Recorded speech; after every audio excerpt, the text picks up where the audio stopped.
Hey, all, welcome back to the Fire and Water Cooking and Travel Podcast. I am Darren, of course, and today we're going to talk about one of my favorite topics, and that is cruising. I'll be right back, and we're going to delve into the subject of cruising. Hey, all, welcome to Fire and Water Travel Services. We specialize in affordable luxury and culinary adventures with all types of travel, including cruises, all-inclusives, and any type of travel that you're looking for. Follow us on Facebook, Instagram, and make sure you like and subscribe and share this channel. Hey, all, welcome back to Fire and Water Cooking and Travel Podcast. It is me, Darren, of course, like in the introduction. Today we are going to be discussing cruising, the evolution of cruising, and not just that, but just how popular cruising has become over the years. I don't know about you, but I started really looking at cruising as a vacation option back in the 80s. That's kind of when I started hitting the age where I could start planning my vacations on my own. So, but one of the things I did remember that got stuck in my head is the Carnival Cruise TV ads with Kathie Lee Gifford singing.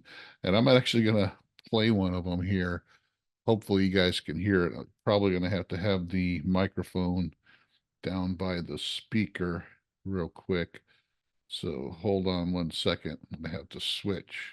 The place I like best of all, and I'm sure you will too, is right on board my ship, the Superlight Celebration. If they can see you now, out on a Sunship cruise, eating fancy food, you doing what you see. I like your friends back home, together.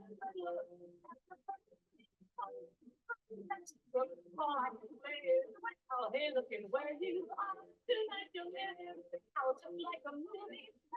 Well, that's enough of that, guys. I just wanted to play that for you because I think that's stuck in my head, and that's what really I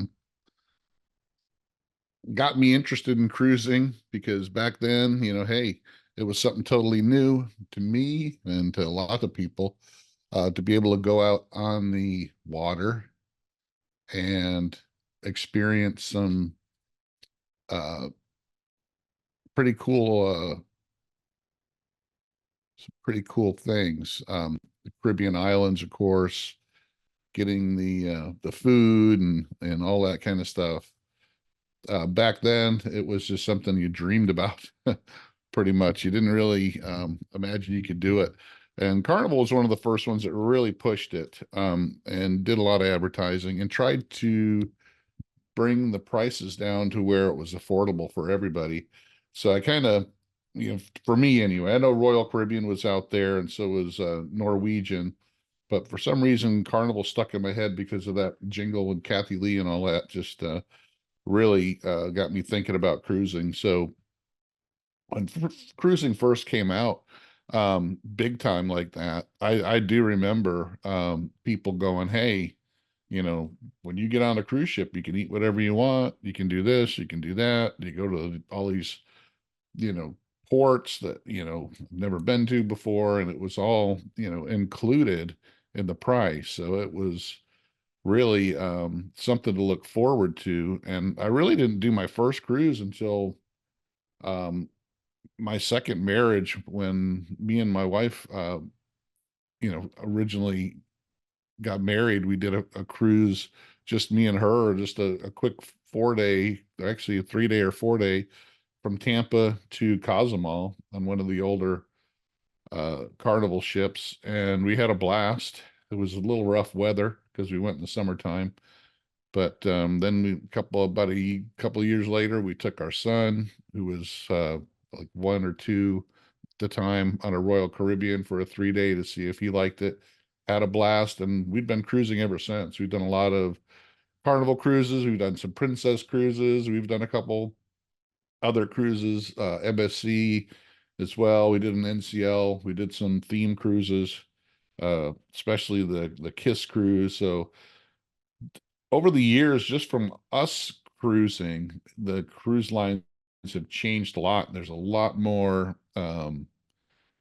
options, a lot more selection that you can look at. And from anything from your budget cruise lines to your super luxury cruise lines to smaller cruise lines that target different demographics. So we're going to kind of talk about a little bit of that, but the whole concept of cruising was kind of a one shop package for your everything included for food, your travel to your destinations, you get to hit different ports and, all different activities, your trivias, your karaoke's, your uh to now they've got roller coasters, ice skating rinks, bumper cars, race cars, all kinds of stuff. It's kind of evolved into, and we're going to talk a little bit more about that as well. But when it originally came out, I remember the original Carnival ships. They had a buffet and a main dining room, and that's pretty much it as far as food went.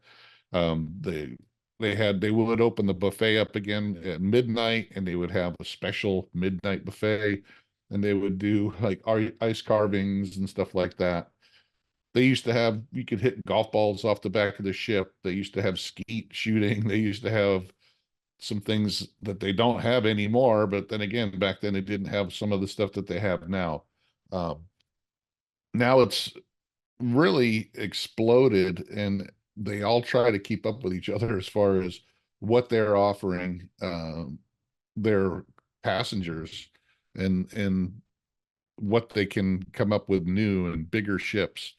But it's still about value and getting the customers to cruise and choose their cruise line. But they've also figured out that they can add some more specialty items to their lineup, and people will pay for them, but they don't have to. So of course, with the specialty dining restaurants, you'll see a lot of that now. You'll see a lot of different activities that they may charge you for the roller coaster, but they got water slides and other things that are included. And besides your excursions that you do on the different ports, nowadays they have the new private islands, and they're expanding their private island offerings as far as what they have on them to make that more of a destination as well, and have some things on there that they charge extra for that makes you want to keep coming back.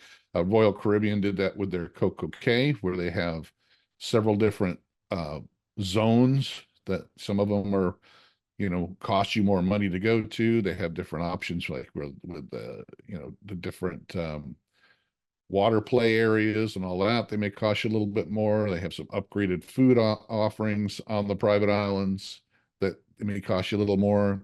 Carnival's following suit with their new Celebration Key coming up next year. All of these companies have come out with their own little private islands, which was cool. But what they originally did with the private islands was it was just an extension of the cruise ship where they would just take you, you'd go to the beach for the day. There were maybe some little excursions you could buy to upgrade, but usually your food was included and your drink package carried over to the private island. So there wasn't a whole lot of upcharging on the private islands originally, but now they're turning that into a full blown, we're offering all these extra things you can do, options, more upscale uh, offerings that you can pay more money for, and that seems to be what's the next thing besides the bigger ships that they're going on. But one of the things that always intrigued me was the food, and some of these cruise lines have really focused on food. And let's just say I'm going to pick Carnival because I have the most experience with Carnival as far as that goes, because they have just to show you on their newer ships, especially, they've hooked up with Emeril Lagasse. He's now their chief culinary officer, they call him, and he gets involved in even the food that they offer in the main dining room. But they also, on their newer ships, they have what's called Emeril's Bistro, which is separate little eatery that has more of a New Orleans flavor that is extra, but it has some pretty good food. I've had a lot of the food at Emeril's Bistros, and They don't charge you a whole lot for those. They charge you maybe $5 here, $10 here for whatever shrimp and grits or whatever, maybe like $8, or your beignets are like $4, something like that. But it's really good stuff, and it doesn't really cost you a lot more. But you don't have to get it if you don't want to. But what I'm getting at is they partnered with people like Emeril Lagasse, Guy Fieri, uh, Shaq, Shaquille O'Neal for Big Chicken, and they really get some high marks for their food. I love the chef's table that the Carnival does. I've done that several times, and that is actually it's like going to a high-end restaurant and doing a 8 course meal, uh, and it all being all highly chefly prepared and all that. They take you on a tour of the kitchen and all that. Just going to show you here on the chef's table, but everything is very, very fancy, and it takes about 3 hours, and it includes all your wine and everything. Usually costs about $100 to do it. To do something like this on land would cost you probably $300 or $400 a person. It's just phenomenal what they offer and what the cost is. So if you like something like that, where it's more of a dining experience, where you're uh, you know experiencing multiple entrees and appetizers, check out the chef's table on Carnival. I think they have it on other cruise lines as well, but just their focus on food is really one of the things that I love about cruising. Guy's Burgers is famous for the smash burgers. Uh, the big chicken on the newer XL class ships is awesome. If you've never had the big chicken sandwiches and stuff like that from Shacks, it's pretty good. And they're expanding a lot of their uh, specialty restaurants as well. They've hooked up with a lot of the top chefs, Rudy Seagrill. They've hooked up with others as well. So it's just, to me, the food is really well worth it, and one of the reasons why I enjoy cruising, because you can experience so many different food options. Now, Carnival, some of the bigger ships now, they also have what's called Carnival Kitchen, where they do cooking classes. My daughter and I did a sushi making class, but they have 5 or 6 different types of cooking classes that you can sign up for. Of course, they cost extra, but you don't have to do them. Like I said, it's something that, but when they do charge you, they don't charge you a whole lot. It may cost you $20 or something for a cooking class, which is really not not a lot at all. So I'm going to stop sharing that for a minute. But yeah, I mean, that's one of the things I really love about cruising is the different options in food, whether it's especially dining or just what's included. I know that Royal Caribbean is the same way. They have many different specialty restaurants, different dining options, and some of those are included in the price and some of those are upsells. But it really, to me, like I said, it goes back to the value of what you get for your vacation. You have those options. You can experience, multiple different styles of cooking and food, and not have to leave the ship. So it's really good. And a lot of those, like I said, the mega ships or the mega mass market companies like uh, Royal Caribbean, Carnival, NCL, they try to cram as much on those ships as possible. And one of them, I'm going to share my screen again because it's another thing I want to touch on. And, Carnival has their new bigger ships as well. But Royal, to me, is really, every ship they come out with now has to be bigger and better than the last one. And I did a tour of the Icon of the Seas last month, and just a day we went around and looked at everything we could on the Icon of the Seas. And if you see it here, it is the world's largest cruise ship, and there are some pretty cool things that it has on there.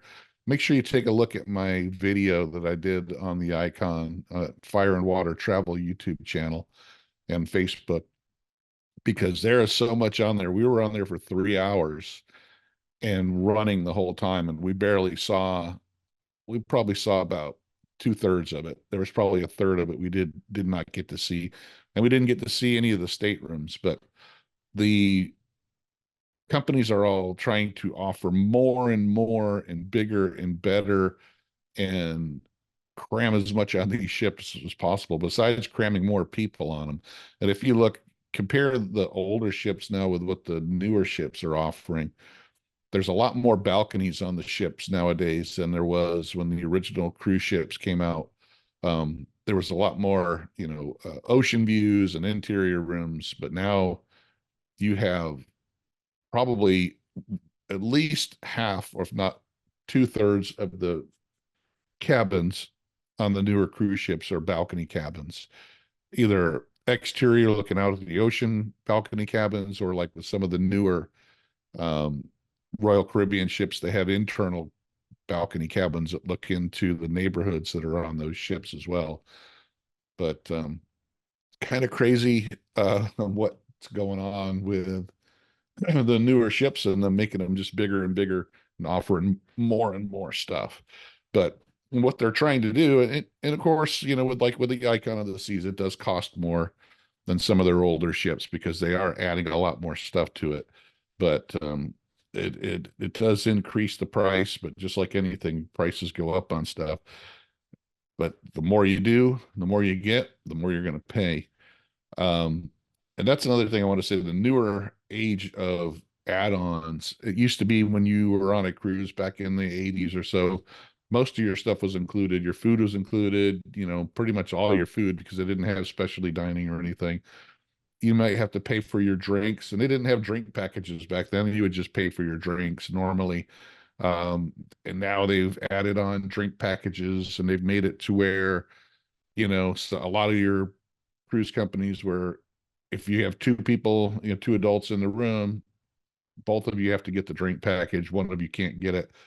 Not just one of you, because I never get a drink package because my wife doesn't drink, and then I don't drink enough to uh, make it worth my while anyway. I might have a couple beers or a couple drinks here and there, a couple glasses of wine, but never enough to um, be able to spend the money on a drink package. And but besides that, now, like I said, with the specialty restaurants add-ons, with the activity add-ons that they have on the ships now, where if you want to do the roller coaster, you have to pay this. If you want to do the arcade, it's this. Besides just the casino, which can always suck money out of you, there's a lot more add-ons. And with the private islands, where they're doing all the different add-ons as well, the cruise companies are really learning how to make a lot of money off of people. And people are just signing up and smiling and handing over their money to them as well. But like I said, the value is what they're building into it. You can go here on this ship, get all this stuff, have access to all these different add-ons if you want to do them, and then have a great time and then go home without having to go to all these different other places. But hey, it's Darren. I want to make sure you check out Fire and Water Cooking Edible Creations Seasonings and Sauces. The black garlic we use is the highest quality domestic black garlic you can find, from the black garlic and herb compound butter to the blueberry and black garlic to our all-purpose black garlic and our black garlic and coffee seasoning. All are amazing, made with the highest quality ingredients. You can find them on Amazon, Walmart.com, and on fireandwatercooking.com. Check them out, guys. Another thing I want to talk about is the themed cruises. They're doing more and more themed cruises, and usually they'll take the older and smaller ships and do those. I actually did the Kiss cruise a few years back, and took the family, and we had a great time. And they're doing more and more of those, where a company will charter out one of the older ships, and they'll have different kinds of bands. Let's just say they do a jazz cruise, or they'll do like the Kiss cruise, or they'll do um, any kind of different TV show or something that's really popular, like maybe a Sopranos cruise. All kinds of themed cruises out there, guys. So it's really surprises me from when I first started looking and seeing cruises back in the 80s to what they are now. Um, and as far as that, there's so many different cruise companies now. that offer and cater to different demographics as well.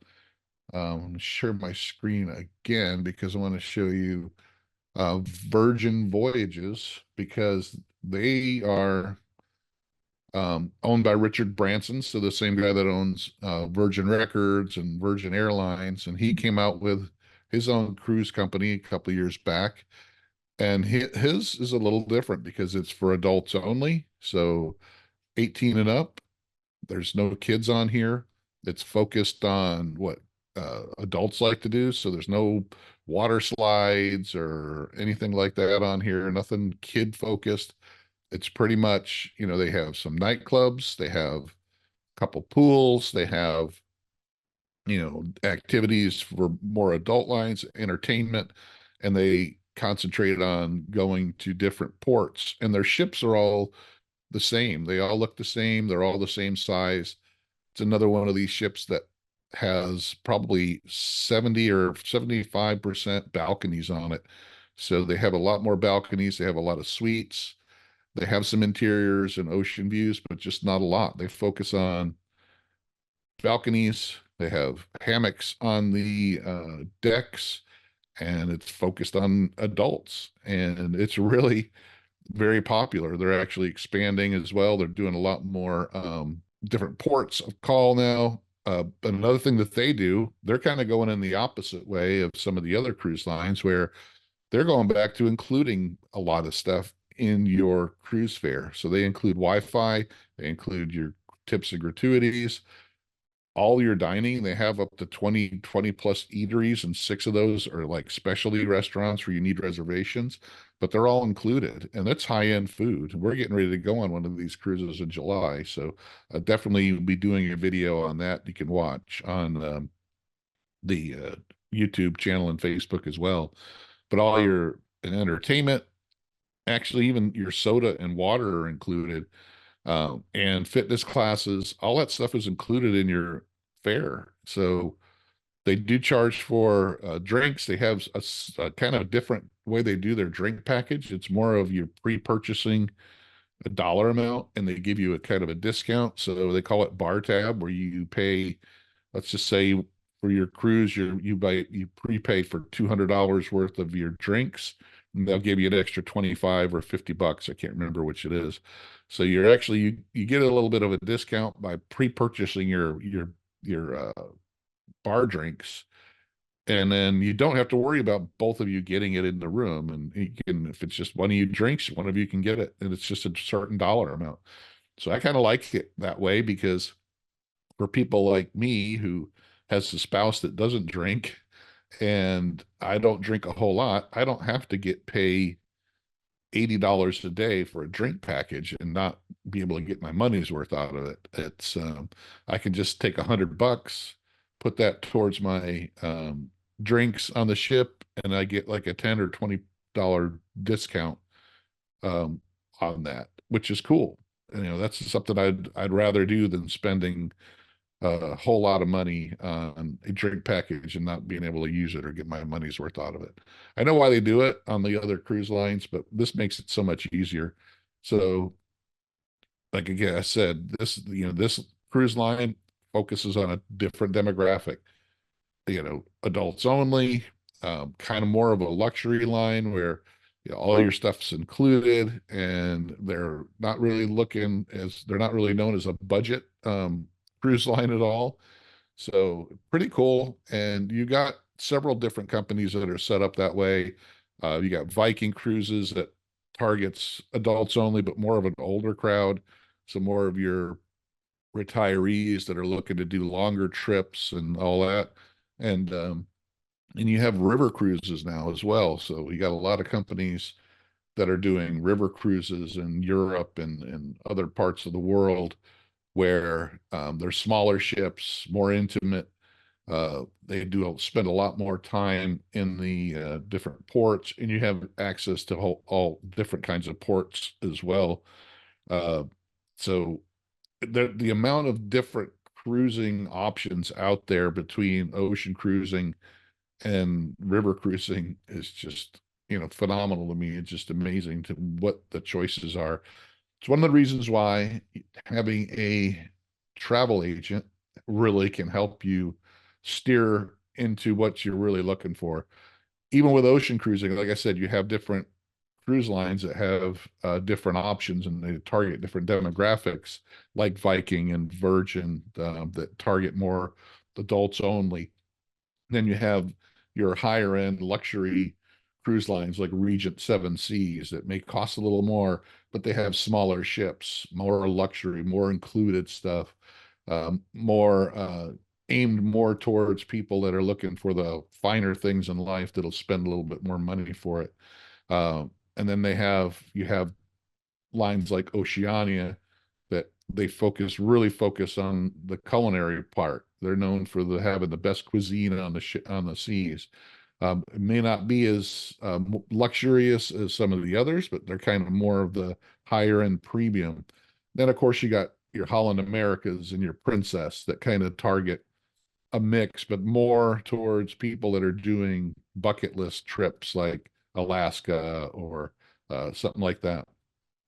Um, another another cruise segment that's really grown over the last couple of years is expedition cruising, which that is going to places that are not really that are off the beaten path. That really you need to uh, have some kind of physicality to go to, like Antarctica or Greenland or the fjords in Norway and some of the higher Arctic places up there, or going to Alaska and not just looking at it from the ship, but actually landing and going into some of these, pretty rough places. Going to the Galapagos and Fiji and all that. There's a whole lot of expansion going on in those types of cruises, and those cost a pretty penny. They're not cheap, but they're totally different than going on a Carnival cruise to the Caribbean for sure. Um, they are, smaller boats. They're more fortified boats because they're going through a lot rougher seas. They have things on them like Zodiacs that will take you so you can land on Antarctica and see the penguins and all that. And there's just so many different options nowadays. You could pretty much imagine anything you want to do. There's a cruise line or a cruise that will offer that for you nowadays. So anywhere you want to go, there's going to be a cruise or cruise line that's going to offer something for you to do. Um, and like I said, it's grown over the last few years and it's going to continue to grow. So one of the things that I want to talk about is the impact on cruising for the whole entire travel industry, because back in years ago, travel was pretty much, car rentals, airplanes, and tours. Every once in a while, there was, the cruise company started coming aboard. But now cruising is probably a good 30 or 40% of the travel industry because there are so many different kinds of cruises. Besides, like I said, there's if you throw the river cruises and all that into it, it's just amazing how much is offered out there anymore. So very highly suggest you guys use a travel agent just to be able to pick and choose and find what you're looking for in a cruise. You know, maybe you don't want to, you've always heard that, Carnival, there's too many crazy people on there, too many drunks, too many people jumping off the ships. Well, that might not be the cruise line for you. You might want to look at something like Oceania, which is a smaller ship, less people, or the Virgin or the Viking cruises where it's a little bit more laid back, a little bit less fancy than a Regent Seven Seas. So having a travel agent who can guide you through and find the perfect cruise line for you is really what you should do.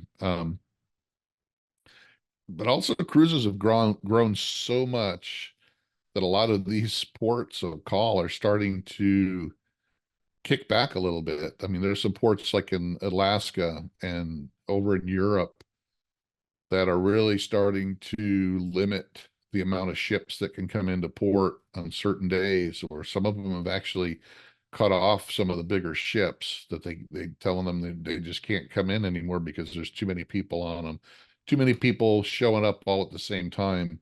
So I expect that to continue to be an issue. And that's another reason why I think some of these companies are concentrating more on their own private islands, because they actually have a place that their ship can go and entertain their people while they keep a lot of that money to themselves and just have another port option. So they don't have to worry about too many ports that are saying, hey, we got to limit how many cruise ships can be in our port every day because we're just getting overrun. But still, that's another one, guys, you got to really think about. Do you want to go on a cruise ship with 7,000 other people, or do you want to be on one that maybe only has, 2,000 people on it, or one that only has like 900 on it? Because there are options out there for all of that. Cruising is not just the mega ships and what they offer anymore. There's so many different options that it really does need somebody to help you guide you to what you're looking for. But other than that, guys, I think that's all I really wanted to talk about today. Just because cruising is very popular, it's getting more popular. There's more being added on all these different cruise companies. There's more companies coming out offering different types of cruising. Like I said, with the expedition cruises, the river cruises, it's all good. It's all different. And you got so many options and so many different ways to enjoy yourself. It's crazy. So, but thanks for listening, guys. I'm going to have some people on coming up in the next few episodes that are going to talk about travel as well as food. So, I wanted to get an episode out here to talk about this on my own before we start delving in. I think I have the one of the ladies from Virgin Voyages will be coming on soon to kind of tell you what they offer, what's different that they offer than some of the other mass market cruises. And I'll be looking to do that with other travel companies down the road, not just cruising, but some all inclusives. We'll do some travel package companies as well, just to give you ideas on what is out there as far as travel and food. So there's a lot of food involved in travel. I mean, people love to try different foods, and travel is a big part of, food's a big part of travel. And I'm going to try to focus on a lot of that with all these other guests that I'm going to be having on. So thanks for listening. Follow us on Facebook, Instagram. Check out Fire and Water Travel on YouTube. Make sure you follow Fire and Water Travel on Facebook and Instagram, and also follow Fire and Water Cooking as well, because we're going to be doing some giveaways and some things like that to kind of let everybody know so they can start following us on all our different channels, and giving you guys some incentive to keep following along. So I got a whole bunch of products I think I'm going to start giving away, and some discounts and things like that for travel. But look forward to it, guys. Thanks for watching. Thanks for listening. And make sure you like, subscribe, and share and all that. And I'll see you on the next Fire and Water Cooking and Travel podcast. Thanks, guys.